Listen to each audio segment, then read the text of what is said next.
Bismillahirrahmanirrahim. Assalamualaikum warahmatullahi wabarakatuh. Alhamdulillah hamdan katsiran thayyiban mubarakan fih kama yuhibbu rabbuna wa yarda.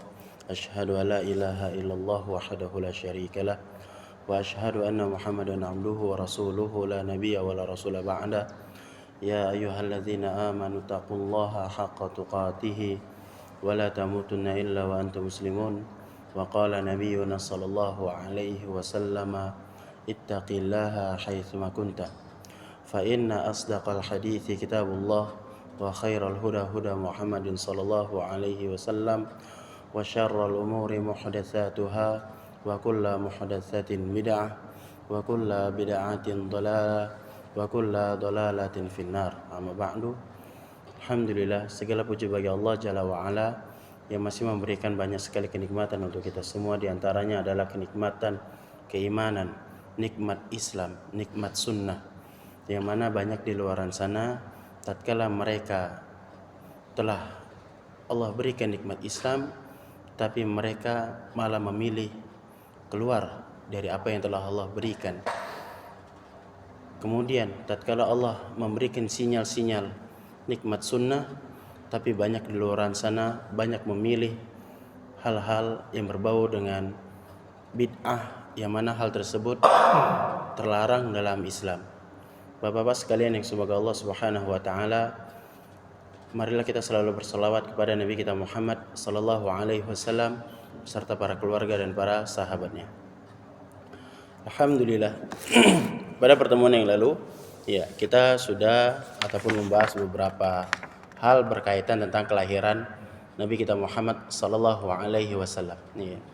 Kita sedikit mengulang bahwasanya Nabi kita Muhammad sallallahu alaihi wasallam berkaitan tentang tanggal lahirnya, para ulama sejarah berselisih pendapat. Ya. Ada yang mengatakan tanggal 9, ada yang mengatakan tanggal 12. Ya. Terkait bulannya sama, ya, bulan Rabiul Awal. Adapun tahunnya tahun gajah, ya. Karena pada tahun itu merupakan ada tragedi penyerangan dari pasukan Abraha menyerang Ka'bah, sebagaimana yang telah kita sampaikan. Sebab terjadinya penyerangan tersebut apa dan bagaimana akhir dari penyerangan tersebut sudah kita sebutkan, ya. Dan Syekh Sufi Rahman Al-Mubarakfuri beliau mengatakan tanggal 9 Rabiul Awal itu merupakan pendapat yang benar, ya. Pendapat yang benar terkait kelahirannya Nabi. Sedangkan tanggal 12 Rabiul Awal itu merupakan pendapat yang masyhur, ya. Pendapat yang terkenal di kalangan masyarakat, ya. Jadi beliau di sini mengatakan masyarakat di sini masyarakat global, ya, secara umum. Ya, jangankan di tempat beliau ataupun di mana, di Indonesia saja. Kalau kita tanya kapan Nabi kita Muhammad SAW lahir, pasti menjawab tanggal 12. Ya, karena itu pendapat yang masyhur, pendapat yang terkenal. Nah, dan banyak sekali tragedi-tragedi berkaitan tentang di kelahiran Nabi kita Muhammad sallallahu alaihi wasallam, dan kita sudah menyebutkan juga pendapat hadis ataupun riwayat tersebut. Bapak-bapak sekalian yang semoga Allah Subhanahu wa taala merahmat kita semua. Dan di antara kebiasaan orang-orang Arab, ya, kebiasaan orang-orang Mekah. Jadi Mekah itu sudah disebut kota, ya, sudah disebut kota besar, dan kebiasaan mereka diantaranya adalah mensusukan anaknya kepada orang lain. Jadi dibawa, ya, dibawa ke kampung mereka, dan hal ini biasanya ada beberapa wanita dari kabilah Bani Sa'ad, ya, kabilah dari Bani Sa'ad yang mereka bersedia untuk membawa anak-anak yang dari kota ke kampung mereka, ya, untuk disusui. Nah, jadi hal ini Nabi kita Muhammad SAW mendapatkan ibu susuan yang bernama siapa? Halimah, ya, As-Sa'diyah. Halimah As-Sa'diyah. Nah, beliaulah yang mau menerima Nabi kita Muhammad SAW, ya. Dan kebiasaan dari wanita-wanita tersebut untuk mencari anak-anak susuan tidak lain dan tidak bukan karena ingin mendapatkan uang tambahan, ya, karena kan mereka ingin mengharapkan imbalan dari ayah dari sang anak. Tapi tidak ada seorang wanita pun yang mau mengambil Rasulullah disebabkan statusnya yang yatim. Ya, beliau lahir dalam keadaan yatim, jadi sehingga tidak ada seorang wanita pun yang ingin memungutnya. Tidak ada satu orang pun wanita yang ingin menyusuinya. Nah, akan tetapi Halimah tatkala ia mencari anak tidak mendapatkan seorang anak pun. Ya, hingga diputuskan untuk pulang dan akhirnya ia mengatakan kepada suaminya sudah memiliki tekad yang bulat untuk membawa Nabi kita Muhammad sallallahu alaihi wasallam untuk disusui. Ya. Di pertengahan jalan, ya, tatkala sudah mereka bawa Nabi kita Muhammad sallallahu alaihi wasallam, ia ingin menyusui ya Nabi kita Muhammad sallallahu alaihi wasallam yang masih kecil. Begitu ia sodorkan, ya, puting susunya seketika menggemblung, ya, seketika banyak. Ya, yang sebelumnya padahal untuk mensusui anaknya saja ia tidak bisa. Ya, tapi tatkala ingin menyusui Nabi kita Muhammad SAW, ia bisa. Sehingga Nabi kita Muhammad SAW banyak ia minum susu dari Halimah, kemudian tertidur pulas, begitu pula anaknya Halimah. Ya, inilah diantara keberkahan yang Allah berikan di tengah-tengah keluarga Halimah. Ya, karena ia memilih Nabi kita Muhammad SAW. Ya, jadi susunya Halimah semakin banyak. Kemudian tatkala mereka tidur di malam hari dalam perjalanan tersebut, ya, onta mereka yang tua renta itu tiba-tiba puting susunya menggelembung, ya. Dan pada malam hari itu juga suaminya si Halimah yang bernama Harith bin Abdul Uzza, ya, terus memerah susu onta tadi dan diminum. Ya, diminum sama Harith dan diminum oleh Halimah. Dan mereka berempat semuanya tertidur pulas pada malam hari itu. Dan Halimah menyebutkan dalam suatu riwayat bahwasanya malam itu merupakan malam yang paling nikmat yang Allah berikan kepada mereka. Kenapa? Karena tenang. Ya, anaknya Halimah tidak rewel karena sudah kenyang. Begitu pula anak susuannya, ya, yang bernama Muhammad ini juga tenang, tidak rewel. Karena kita ketahui secara bersama-sama, anak kalau dia malam rewel itu kemungkinannya yang pertama adalah karena lapar, yang kedua karena kotor, ya, bisa saja karena pipis atau BAB. Nah, jadi tidak rewel.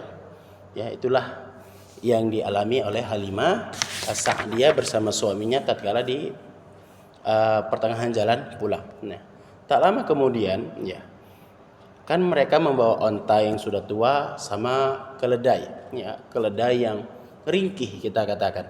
Jadi jalannya itu memang lambat. Tapi pada saat mereka pulang setelah membawa Rasulullah, ya, keledai itu jalannya sangat cepat.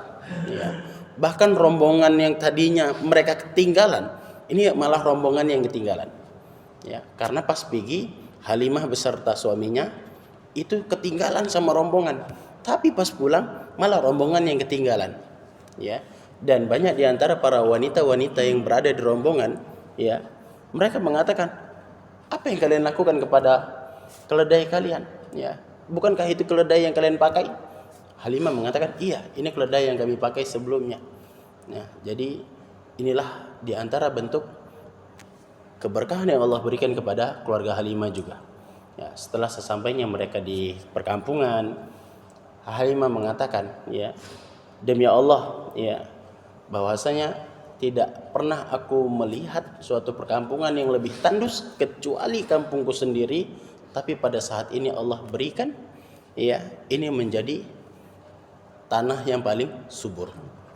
Ya, karena pada waktu itu juga Allah memberikan kesuburan, ya, di perkampungan Bani Sa'diyah. Nah, Allah berikan banyak sekali kesuburan, kenikmatan kepada mereka. Bahkan kambing-kambing Halimah Sa'diyah tatkala dikembalakan, banyak sekali puting-puting mereka itu menggelembung, ya, banyak sekali susu yang dihasilkan, kemudian kambing-kambingnya kenyang. Dan ini Allah berikan khusus kepada keluarga Halimah, kepada keluarga lain tidak. Ya, ini khusus sehingga orang-orang mengatakan kepada para pengembala mereka, celakalah kalian, ya, hendaklah kalian mengikuti kemana para pengembala si Halimah pergi. Ya, supaya apa? supaya mendapatkan rumput sebagaimana yang dimakan oleh kambingnya si Halimah. Tapi ternyata tidak, ya. Alhasil yang diterima ataupun yang didapati oleh para pengembala lainnya itu tidak mendapatkan sebagaimana yang didapati oleh pengembalanya si Halimah. Ya, jadi kambing-kambingnya si Halimah itu tatkala pulang dengan keadaan perut kenyang serta susu yang penuh. Begitu terus, ya, sampai waktu 2 tahun, ya, karena kebiasaan mereka menyapih anak 2 tahun, ya.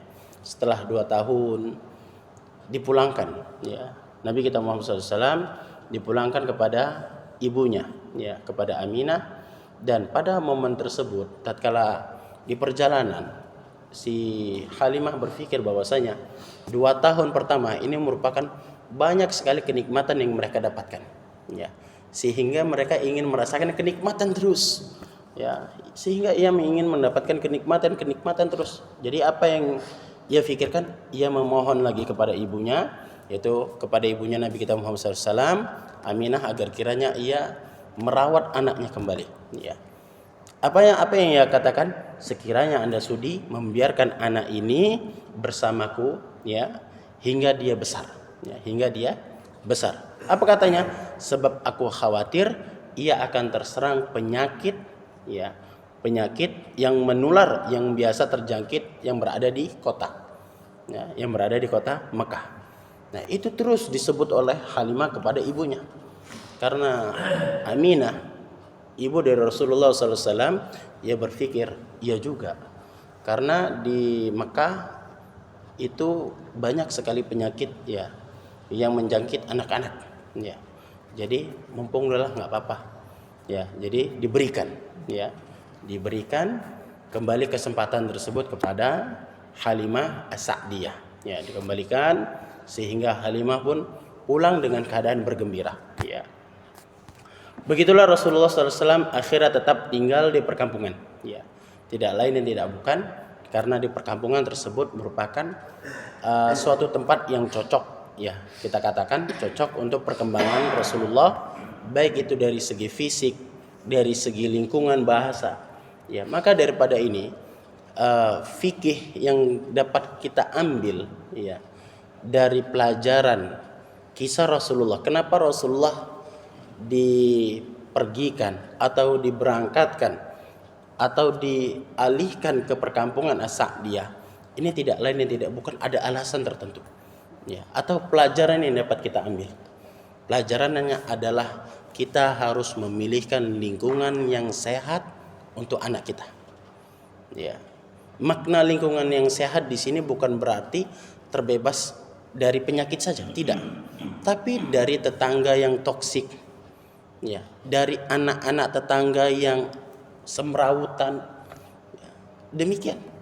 Karena tujuan dari diberikannya Rasulullah ataupun anak-anak kota ke desa tidak lain dan tidak bukan mereka juga mempelajari bahasa, ya, mempelajari bahasa Arab, ya, karena bahasa Arab yang baik itu merupakan di tempat-tempat orang-orang yang berada di desa, bukan di kota, ya, bukan di kota.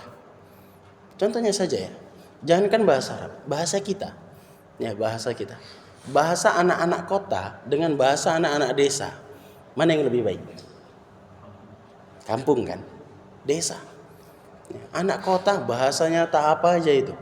Nah, demikian, ya, karena ingin mendapatkan lingkungan yang baik, penanaman akhlak yang baik.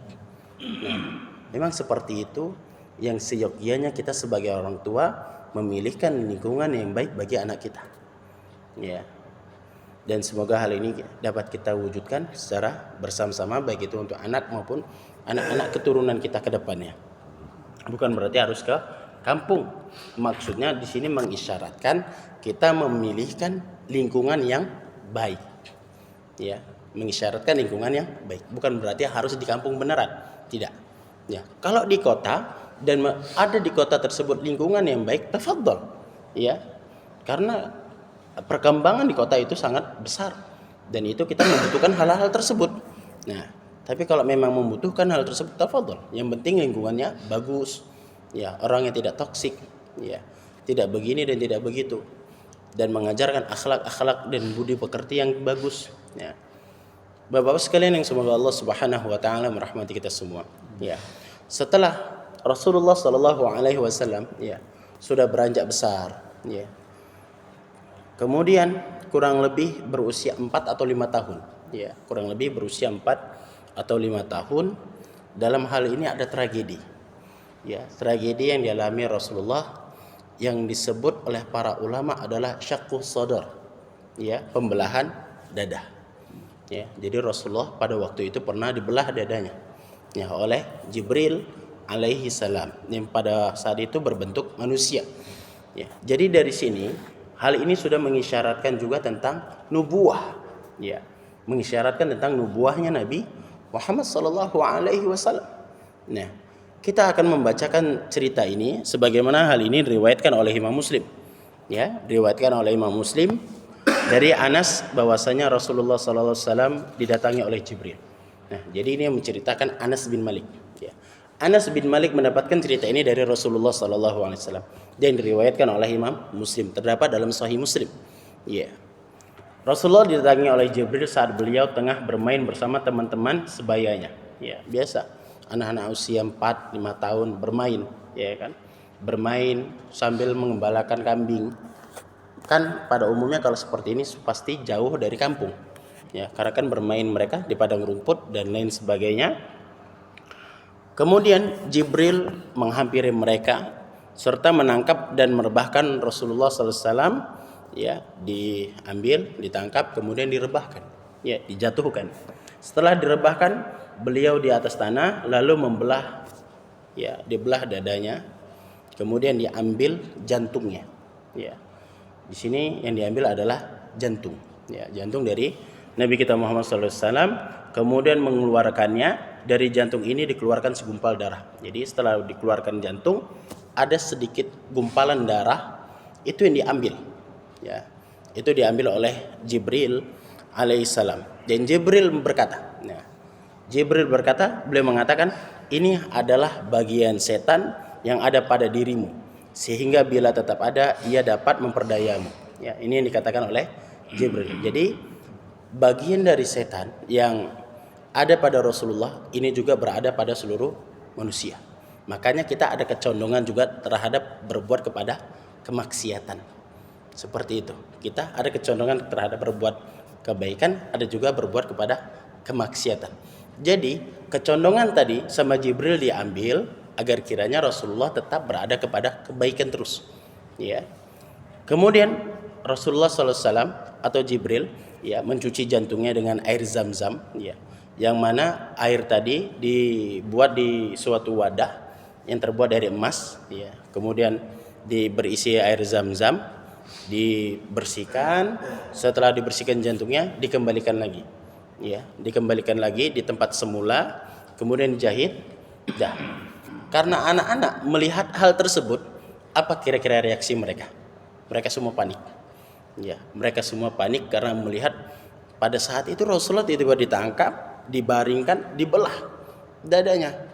Nah, ini kan seolah-olah seperti pembunuhan. Ya, jadi anak-anak tersebut lari kocar-kacir. Ya, teman-temannya Rasulullah lari ke sana ke sini serta mengatakan kepada ibu-ibu susuan mereka bahwasanya si Muhammad telah dibunuh.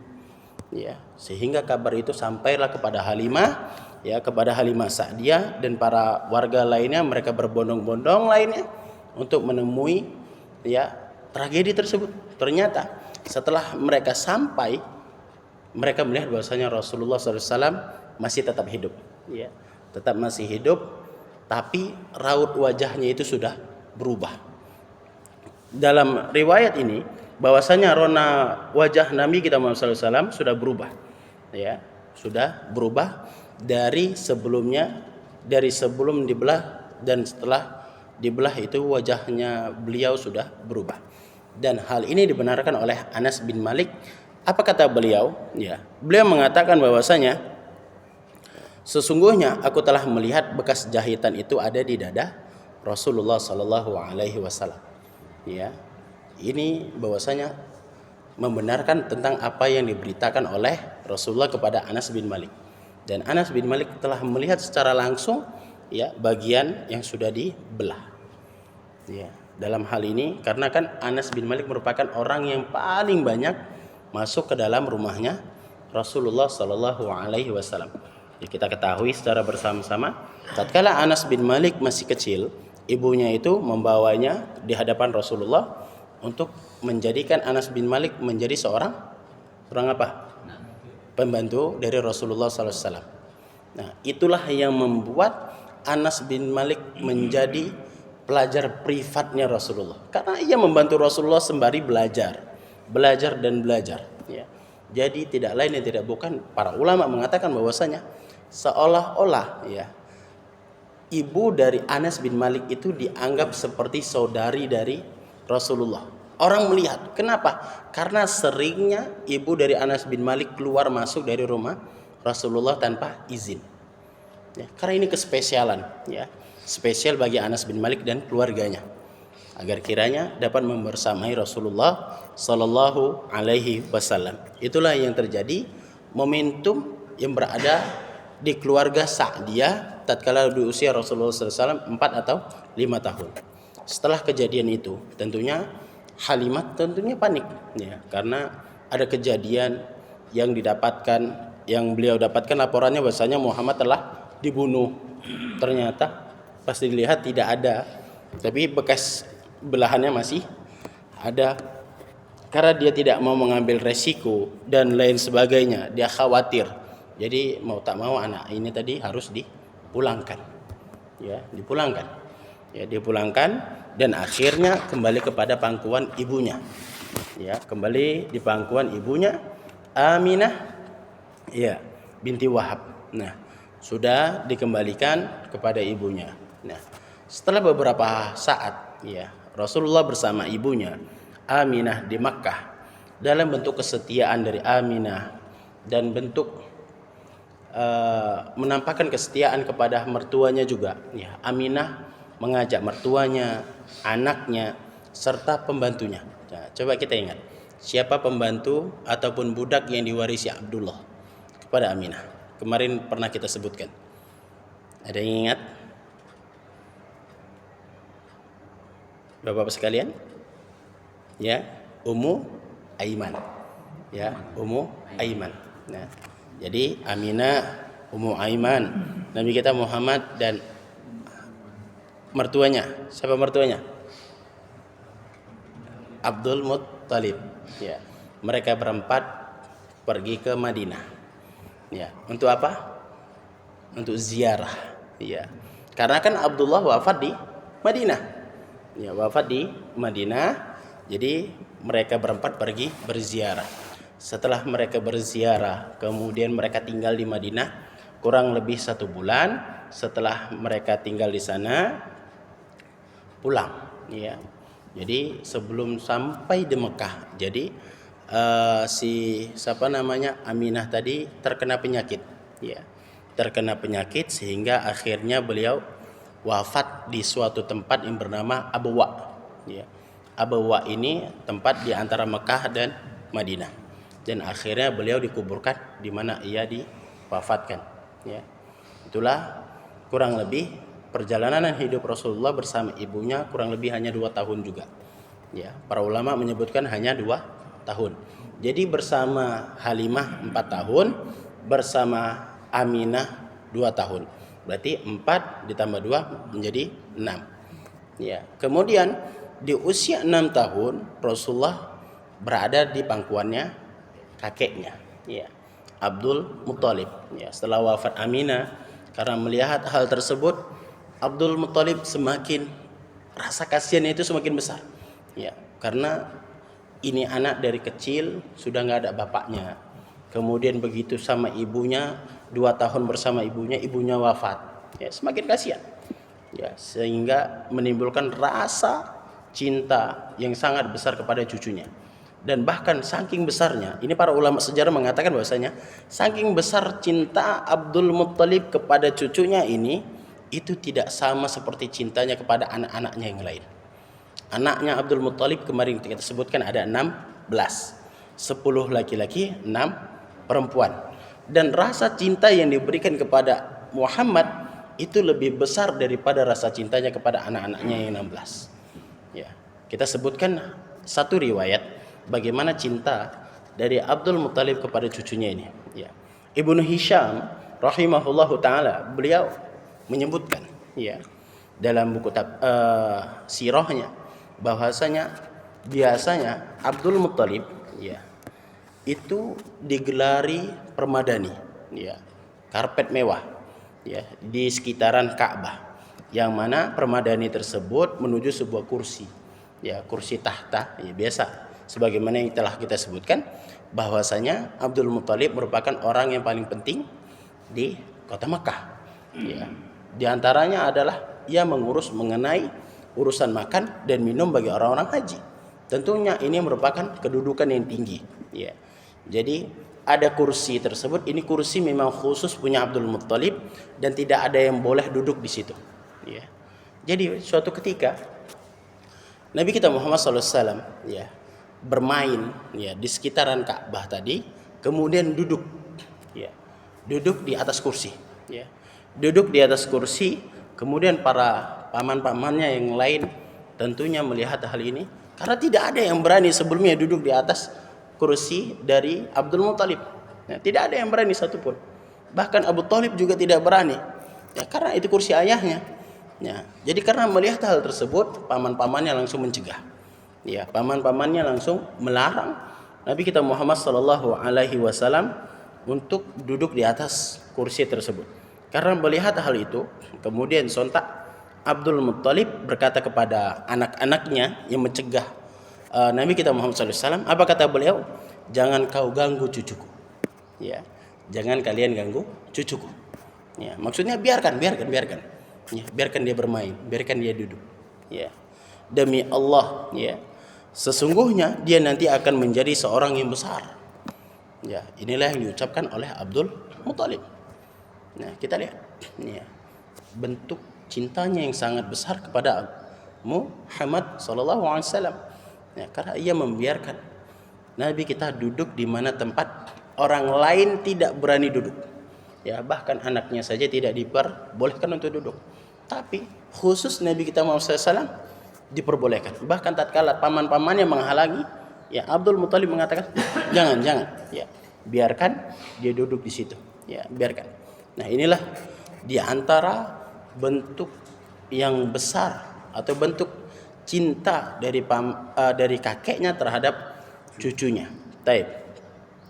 Dan tidak lama kemudian para ulama sejarah bahwasanya Nabi kita Muhammad SAW bersama kakeknya itu nggak lama ya, cuman hanya 2 tahun juga ya, hanya 2 tahun. Dan Rasulullah ditinggal wafat oleh kakeknya di usia 8 tahun, karena 4 tahun bersama Halimah, 2 tahun bersama Aminah, 2 tahun bersama Abdul Muttalib. Jadi di usia 8 tahun beliau sudah merasakan banyak kesakitan ya, ditinggal ya oleh orang-orang yang memang benar-benar beliau cintai ya. Sehingga setelah kakeknya wafat ya, sebelum kakeknya wafat, Abdul Muttalib sudah mengisyaratkan bahwasanya setelah wafat dirinya, hal ataupun orang yang paling berhak mengurus Nabi kita Muhammad SAW adalah Abu Thalib ya. Bahkan sampai kita ketahui bahwasanya orang ataupun pihak yang mengurus Rasulullah sampai beliau benar-benar sudah dewasa, beliau belajar berdagang, kemudian sampai beliau menikah, itu merupakan yang mengurus adalah Abu Thalib ya. Dan hal itu insyaallah nanti akan kita dapatkan ya, pelajaran yang mana hal ini banyak sekali kisah-kisah yang mana kisah tersebut terjadi di Abu Thalib. Dan nanti tatkala Abu Thalib membawanya belajar untuk berdagang dan berjumpa dengan Bahirah. Kemudian ada lagi nanti mengenai perang Fijar. Ya, Rasulullah pas masih kecil ikut perang. Naam. Ya, nanti ada kisahnya. Ya, dan itu nanti kita sebutkan di pertemuan selanjutnya. Ini yang dapat kita sampaikan. Ya. Jadi insyaallah di pertemuan selanjutnya kita akan memulai perjalanan hidup Rasulullah bersama Abu Thalib. Ini yang dapat kita sampaikan pada kesempatan kali ini. Subhanakallahumma wa bihamdika asyhadu an la ilaha illa anta astaghfiruka wa atubu ilaik.